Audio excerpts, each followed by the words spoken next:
Mailchimp New Multiple Forms tutorial. Hello guys and welcome to this new video. In this tutorial I'm going to show you the new feature of Mailchimp, which is going to having creating multiple forms into only different campaigns or only one campaign into your specific account. So it is going to be very easy and simple. We're going to head over the create, click on create. From here, we are going to have the sign up forms. As you can see, we're going to have here multiple, or as you can see, multiple forms like the pop-up form, the embedded form, also the sign up landing page forms. So we are going to select the embedded form and we are going to give it a name, for example. The audience, we are going to choose our audience, click on begin, and boom. Now we can go ahead and set up the form fields as you can see as usual. So I can go ahead and have here the name added, for example, first name, last name, address, and whatever. And after that, we are going to click on continue, set up the code. You are going to get a code, and then you are going to embed it to all of the website that you have, or the websites that you have created. You can go ahead and see all the forms as you can see in here, and then you can go ahead and set up any type of form in the same time. So this is the feature of having multiple forms in together in here. So you can go ahead and not satisfy yourself by having only one form, but you can go ahead and have multiple forms. So you can go ahead and create another form, for example, for a pop-up form. Click on create, and then we're going to have maybe a discount. I'm going to click on continue, select one of the as you can see here, forms or the pop-up forms like this.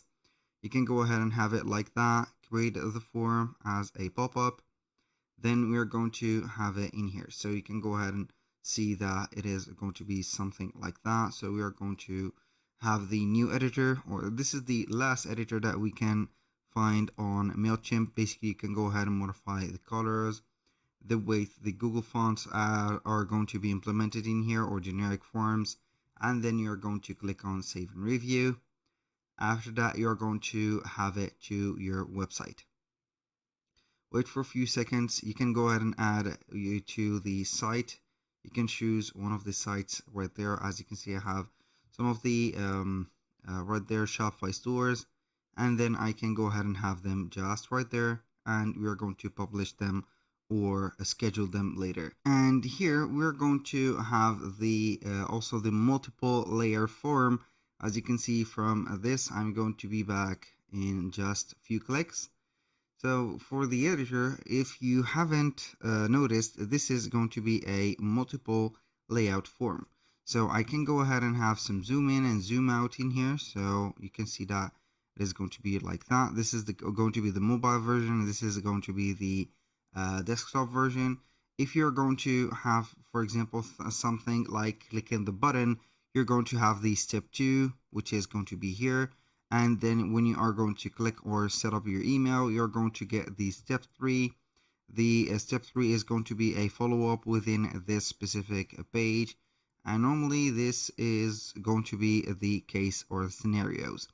So these are going to be like workflows. So this is going to be the multi-layer or the multiple form layer, as you can see implemented in here. So you can go ahead and have them right here, and then you need to understand that these are going to be steps or workflows. So these workflows or these steps are going to be programmed and also, let's say, customized by you. So you can go ahead and have your way with it. So you can go ahead and create multiple scenarios. If you're going to have the no thanks, for example, it is going to close up. Here you are going to have the second step, which is going to be inserting the email, getting the code or not in the mobile and also the desktop version. Everything is going to work properly together. So that was pretty much it for today's video. Thank you guys for watching. I hope that you have enjoyed the content, and I hope to see you on the next one.